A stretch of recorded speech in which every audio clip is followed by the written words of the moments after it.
Je vous l'avais dit la dernière fois, ok, j'ai testé l'arbitrage de Funding RWA. Il est temps de faire un petit bilan dans cette vidéo pour vous partager ce que j'ai pensé. Déjà, il y a eu plusieurs débats, donc ça va être intéressant. On va revenir sur quelques sujets, ok.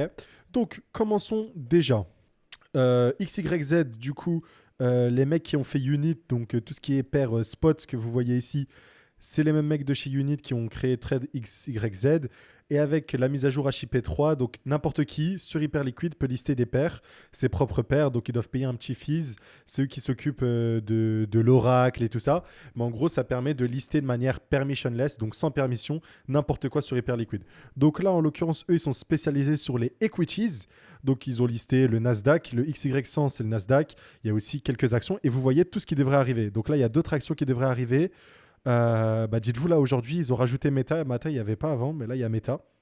Bref, du coup, ce qui est rigolo, c'est que chacun de ces trucs-là a des funding rates et on peut arbitrer entre les plateformes. Parmi les plateformes disponibles, déjà, rendez-vous sur FundingView, les amis, pour ne pas louper, pour traquer du coup ces arbitrages de funding. Donc, vous pouvez cliquer directement dessus.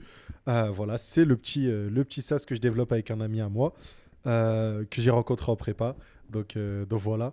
Bref, ici, vous pouvez cocher sur XYZ. Je vous invite à décocher tout. Ok, vous pouvez décocher tout.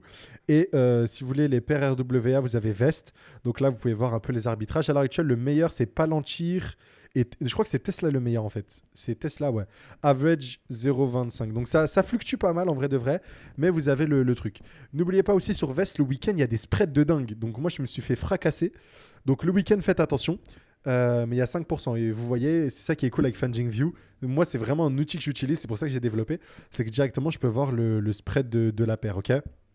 Donc ça, c'est très très cool. Pareil, on n'a pas du côté XYZ, on doit encore rajouter. Mais là, vous voyez, toutes les paires, ils ont des spreads de dingue. Donc vous faites massacrer. Ok. Du coup, j'ai lancé quelques arbitrages. C'est assez cool. Donc j'ai pas fait des grosses positions. Voilà, par exemple, là, voilà, il y a 1000 $ de marge, ce qui est quand même conséquent, mais sans plus, on va dire. Simplement pour marquer mon empreinte sur XYZ, je pense qu'ils vont avoir un airdrop. Voilà, je vais mettre en place une stratégie aussi à l'avenir où je vais farmer les equities et aussi détenir des positions spot en utilisant aussi leur front-end, voilà, pour avoir une part du token Unit. Ok. Il y a aussi eu un débat sur Twitter.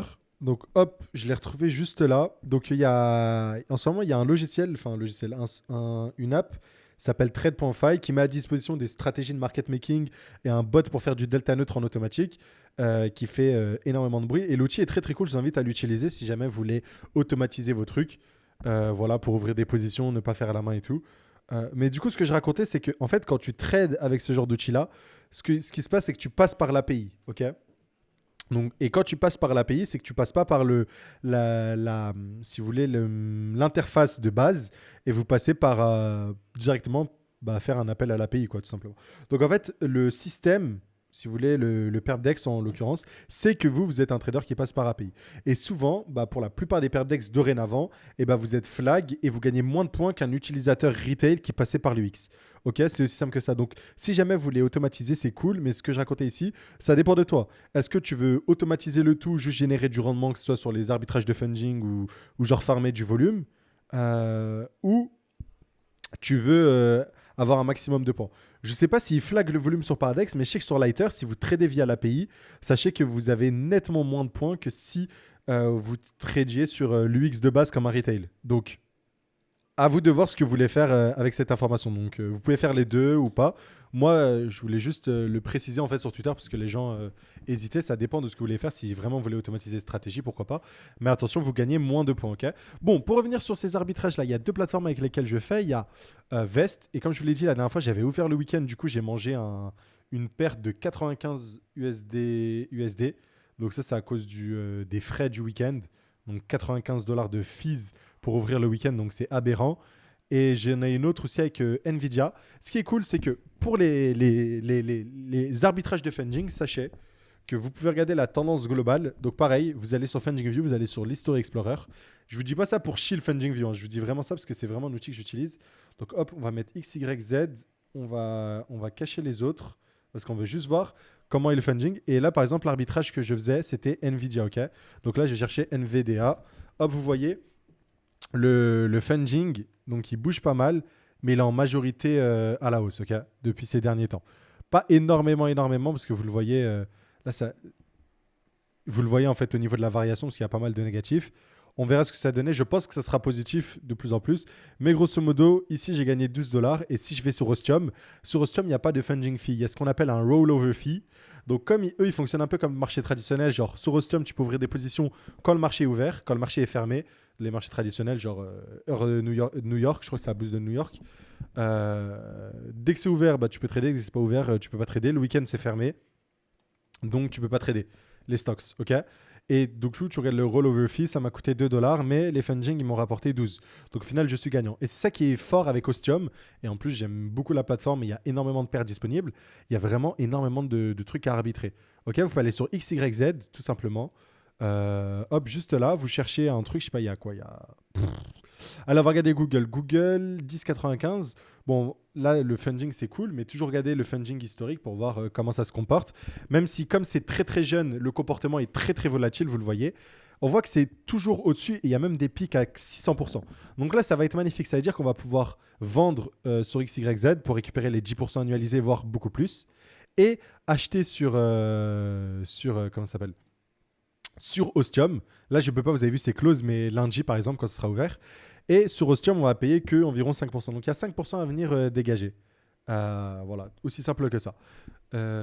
Et Ostium, c'est comme il n'y a pas de funding fee, il y a juste des frais pour tenir la position à travers le week-end. Pour ceux qui sont un peu familiers avec tout ce qui est les brokers CFD, quand vous ouvrez, vous tenez des positions, même quand le marché est fermé la nuit, etc. Pour ceux qui ont tradé les profits. Enfin bref, vous connaissez, c'est un peu ce fee, ce rollover fee. Et ben voilà, il est de 4%. Donc pour moi, c'est là où c'est le mieux à arbitrer. Il ne faut pas oublier aussi qu'il y a Aster qui propose des paires RWA. Sauf que Aster, je n'ai pas du tout testé. Mais on va regarder ensemble. On va regarder sur Tesla, a priori, 28% d'APR. Mais voilà, c'est bien ce que je pensais. Le spread, il est quand même de 3%. Il faut voir en semaine ce que ça donne, parce que là, on est le week-end. Mais comme je vois que les open interest, ils sont de 360 000, que le volume 24 heures, il n'est pas très élevé, ok, sur Aster. Voilà, c'est ça qui m'a un petit peu déchauffé. Donc là, on regarde, ouais, les spreads sont plutôt élevés sur Aster. Regardez la semaine, mais si les spreads restent élevés, il faut rester suffisamment longtemps. Mais ce qui est cool, c'est comme c'est des paires RWA et c'est pas aussi volatile que des cryptos, vous pouvez vraiment abuser sur le leverage. Moi, par exemple, sur le leverage de XYZ, bah, j'ai vraiment abusé. Par exemple, si l'APR, là, il a quoi? Il a 35%. Bah, moi, mon APR à moi, il est à 350, vu que je suis en levier x10. Et ce qui est cool, c'est qu'en plus, XYZ vous le montre ici. Si le funding rate reste le même, annualisé, c'est ça que je recevrai comme une position avec une marge de 1000 dollars. Bon, je pense que sur un an, la volatilité m'aura déjà sorti, mais ça vous donne un peu le truc, quoi. Et vraiment, comme c'est des paires pas ultra volatiles, vous pouvez rester avec vous pouvez optimiser, genre, je sais pas, avec du leverage un petit peu. Genre, je sais que sur Nvidia, je mesure un peu la volatilité entre les différents ranges. Pour voir, mais genre un levier x3, ça me permet de rester suffisamment longtemps. Sur le Nasdaq, c'est encore mieux. Genre, allez, un dump du Nasdaq au grand maximum, on fait 30%. Mais ça, c'est genre moins 30% sur le Nasdaq, c'est en cas de crash, tu vois. Donc, moins 30%, c'est un levier x3, et tu rajoutes un petit peu de marge, tu te fais pas sortir. Donc, ça permet de rester ultra longtemps sur ce genre de position. Voilà. Donc, c'était le petit point que je voulais faire sur les RWA en ce moment. Donc, je suis à fond Ostium et Trade XYZ et je pense que je vais rajouter de la size parce que je suis assez bullish sur tout ce qui est HIP3 et notamment Trade XYZ. Je vais voir aussi pour faire vous avez vu les trades sur les minales où tu achètes genre du BTC spot et tu le short. Je vais essayer de le faire directement en passant par leur interface à eux. Je sais pas si ça change quoi que ce soit.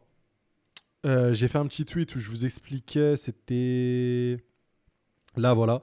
Quand vous tradez les paires HIP3, bah, automatiquement, ça vous transfère du compte PERPS au compte PERPS XYZ. Genre, je sais pas, c'est un autre compte sur Hyperliquid. Et je pensais que ça arrivait que quand vous passiez par l'interface de trade XYZ, mais en fait, non. Non, comment je le sais? Tout simplement parce que en voulant trader, il y a un autre projet HIP3 sur Hyperliquid, mais on en parlera. Bah, j'ai un truc comme ça qui s'est affiché. Bah, je vais vous montrer. Donc, hop, vous le voyez. Hop, ma balance juste là. Voilà. Quand je trade les paires HIP3 du projet Ventuals, VNTL, et bah, ça a bien déplacé ici. Donc, bon, qu'on passe par le front de trade XYZ ou pas, ça semble être la même chose. Tout simplement. Voilà la petite morale. Je vais faire une petite vidéo sur Ventuals prochainement. Moi, en attendant, on va s'arrêter sur ça. N'oubliez pas d'aller tester FundingView, les gars, si jamais vous voulez profiter de ce genre d'arbitrage. Et voilà, pour l'instant, ça semble plutôt cool. J'ai juste peur qu'à un moment, il y ait un gros mec, une grosse whale qui vient et que ça fasse décaler l'order book de manière énorme. Mais là, en ce moment, je vois que les spreads le week-end sont quand même pas mal. La size disponible, genre 134 000 USDC en premier ordre, c'est vraiment pas mal, je trouve. Donc, ouais, et là, je vous parle de Nvidia. Si on regarde le XYZ, bah, je vois que la size, on est sur du 400 000 et le spread, il est encore plus minime. Donc, honnêtement, ça a l'air d'être vraiment, vraiment du solide. On verra ce que ça va donner, mais voilà, je suis très très très très ravi de ce qu'ils ont sorti et je profite de l'opportunité avec XYZ et Ostium en majorité. C'est vraiment ça que vous devez retenir de la vidéo. Voilà, voilà. Vous pouvez vous abonner pour regarder les autres vidéos de la chaîne sans filtre et moi je vous dis à très très vite. Ciao ciao.